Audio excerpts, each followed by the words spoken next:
question, a sum of money 7,500 amounts to 9,075. ఒక some ఉంది 7,500 rupees ఉంది. సో కొంత అమౌంట్ వచ్చేసి 7,500 రూపీస్ ఉంది. Amounts to 9,075 at the rate 10% per PA. అంటే రేట్ ఆఫ్ ఇంట్రెస్ట్ వచ్చేసి 10% ఉంది. దాని ప్రకారం అమౌంట్ వచ్చేసి కొంత టైంకి 9,075 రూపీస్ అంది కాంపౌండ్ ఇంట్రెస్ట్ ప్రకారం. Being compounded yearly in a certain time, the simple interest on the same some for the same time period and same time is. అంటే సింపుల్ ఇంట్రెస్ట్ ఎంత, ఇదే టైం పీరియడ్కి ఇదే డేట్ ఆఫ్ ప్రకారం simple interest ఎంత find out చేయమంటాం. So first మనం number of years ఎంత find out చేద్దాం. దాని ప్రకారం మనం equivalent rate of interest find out చేద్దాం. సో ఇక్కడ మనకి రేట్ ఆఫ్ ఇంట్రెస్ట్ ఎంత ఉంది, 10% అన్నాడు. రేట్ ఆఫ్ ఇంట్రెస్ట్ వచ్చేసి 10%. రేట్ ఆఫ్ ఇంట్రెస్ట్ 10% అంటే దీన్ని నెంబర్లో చేంజ్ చేసుకుంటే 10/100 అని రాసుకోవచ్చు. 10/100 అంటే ఇక్కడ 10/100లో 100 ఏమో ప్రిన్సిపల్ అమౌంట్ ఇండికేట్ చేస్తుంది, ఇక్కడ 10 ఏమో ఇంట్రెస్ట్ని ఇండికేట్ చేస్తుంది. సో కామన్గా 0 0 రెండు క్యాన్సిల్ చేసుకుంటే 1/10 అవుతుంది. 1/10 అవుతుంది. దీంట్లో 1 ఏమో ఇంట్రెస్ట్ ఇండికేట్ చేస్తుంది, 10 ఏమో ప్రిన్సిపల్ అమౌంట్ ఇండికేట్ చేస్తుంది. అదే మనం ప్రిన్సిపల్ అమౌంట్ పైన యాడ్ చేసుకుంటే ప్రిన్సిపల్ ప్లస్ ఇంట్రెస్ట్ అంటే టోటల్ అమౌంట్ అవుతుంది. సో 10 + 1 అంటే 11. 11 డివైడ్ విత్ 10. 11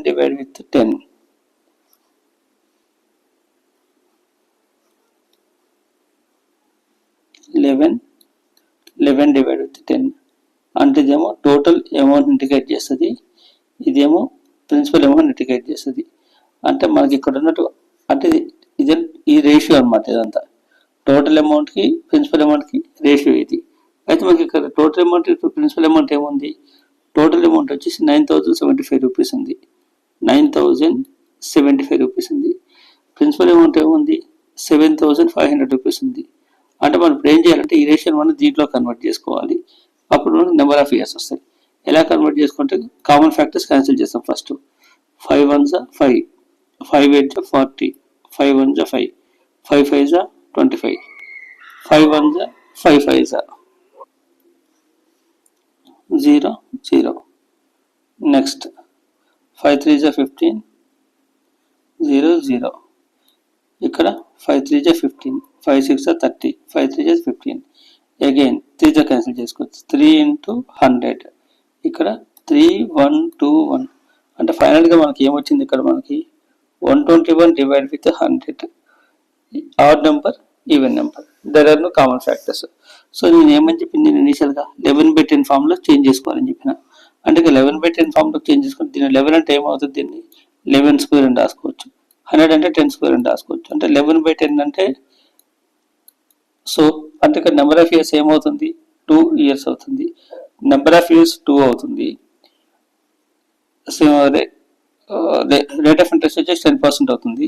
మరి సింపుల్ ఇంట్రెస్ట్ ఏమవుతుంది, ఈక్వివాలెంట్ సింపుల్ ఇంట్రెస్ట్ ఏమవుతుంది, n × 10%, n × rate of interest అంటే 2 × 10% అంటే 20% అవుతుంది. అంటే మనం 20% of the principal amount find out చేయాలి.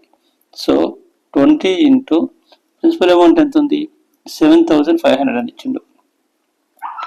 7,500 డివైడ్ విత్ 100. 2 zeros cancel. 75 × 20 అంటే 1,500. సో ఇక్కడ మన ప్రిన్సిపల్ అమౌంట్ ఎంత అంటే 1,500 2 yearsకి వచ్చేటువంటి సింపుల్ ఇంట్రెస్ట్ ఎంత అంటే 1,500 రూపీస్ అవుతుంది.